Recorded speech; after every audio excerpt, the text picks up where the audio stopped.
जय भीम दोस्तों, कैसे हो आप। मैं उम्मीद करता हूँ कि आप सब अच्छे होंगे।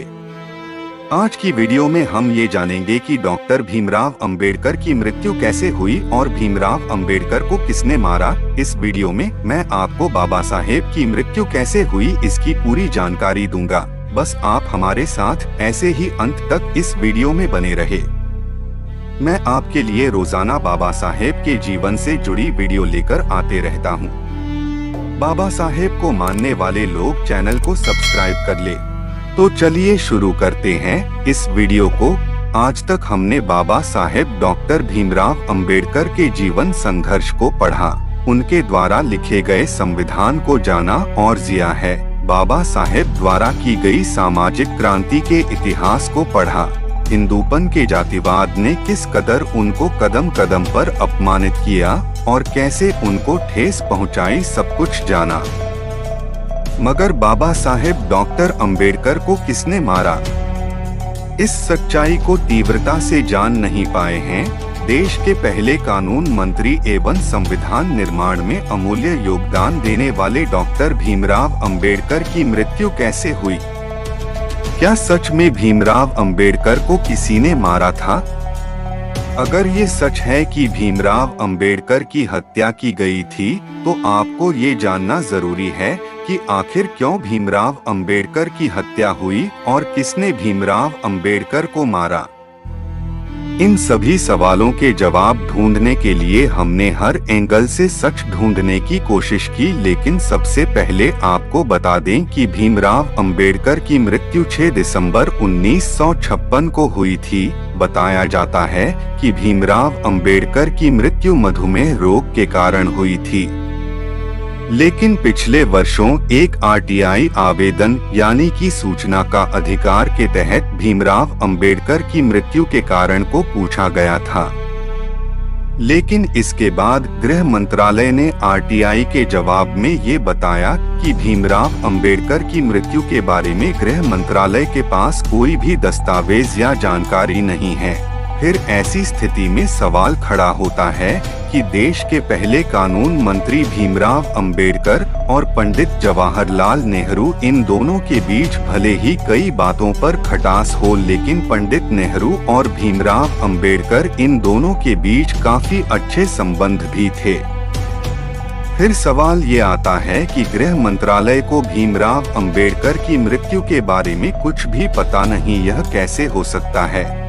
आरटीआई के जवाब में गृह मंत्रालय के बाद आरटीआई सामाजिक न्याय और अधिकारिता मंत्रालय के पास भी भेजी गई, लेकिन वहां से भी वही जवाब मिला जो गृह मंत्रालय से मिला था, यानी कि उन्होंने भीमराव अंबेडकर की मृत्यु के बारे में कोई जानकारी होने से इनकार कर दिया।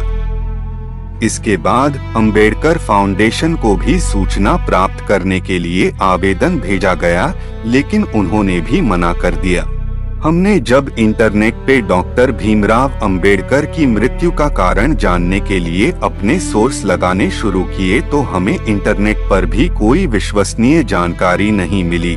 लेकिन हमें इंटरनेट के माध्यम से 2 और जानकारी मिली। पहली जानकारी ये कि भरतपुर के पूर्व राजा व भीमराव अंबेडकर, इन दोनों के बीच रिश्ते अच्छे नहीं थे और कुछ लोग इसको भी मृत्यु का कारण ठहराते हैं, लेकिन हमें इसके बारे में भी कोई विश्वसनीय सबूत नहीं मिली है। और दूसरी जानकारी ये कि डॉक्टर बाबा साहेब भीमराव अंबेडकर की पहली पत्नी माता रमाबाई का लंबी बीमारी के बाद 1935 में निधन हो गया था। संविधान लेखन के दरमियान डॉक्टर अंबेडकर का स्वास्थ्य निरंतर बिगड़ता ही जा रहा था। ये बताया जाता है कि उनको शुगर तथा ब्लड प्रेशर की बीमारी हो गई थी। उनका इलाज डॉक्टर शारदा कबीर कर रही थी। बाद में शारदा कबीर और भीमराव अंबेडकर, इन दोनों ने विवाह करने का फैसला कर लिया। 15 अप्रैल 1948 को उन दोनों ने विवाह किया। शारदा कबीर एक ब्राह्मण महिला थी। भीमराव से शादी करने के बाद उनका नाम सविता अंबेडकर पड़ गया। सविता अंबेडकर के विवाह से ब्राह्मण और दलित, इन दोनों समुदायों के अनेक लोग गुस्सा हो गए। अनेक ब्राह्मणों ने अंबेडकर की दलित राजनीति और उनके विचारधारा पर सवाल खड़े किए। दलितों के एक वर्ग ने कहा कि इससे गलत तो पूरे संसार में कुछ हो ही नहीं सकता था। क्या बाबा साहेब को शादी के लिए एक ब्राह्मण स्त्री ही मिली थी? कई लोगों ने तो इसे ब्राह्मणों की अंबेडकर को मारने की चाल थी ये भी कह डाला था। बाबा साहेब डॉक्टर अंबेडकर के अनुयायियों ने उनकी मौत के लिए उनकी दूसरी पत्नी डॉक्टर सविता अंबेडकर को ही दोषी कहा था।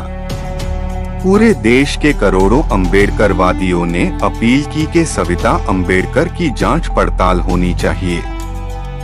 तब करोड़ों अंबेडकरवादियों के अपील पर तत्कालीन प्रधानमंत्री पंडित जवाहरलाल नेहरू ने जांच कमेटी बैठाई। इस कमेटी ने डॉक्टर सविता अंबेडकर को आरोप मुक्त कर दिया। इसका भी कोई सबूत नहीं था, इसलिए हम यह भी नहीं कह सकते हैं कि भीमराव अंबेडकर को किसी व्यक्ति ने मारा होगा। यानी कि फिलहाल भीमराव अंबेडकर की मृत्यु का कारण मधुमेह रोग को ही बताया जा रहा है। दोस्तों, आज की वीडियो में बस इतना ही। इस चैनल पर मैं सिर्फ बाबा साहेब के जीवन से जुड़ी छोटी मोटी सभी जानकारी लेकर आते रहता हूँ।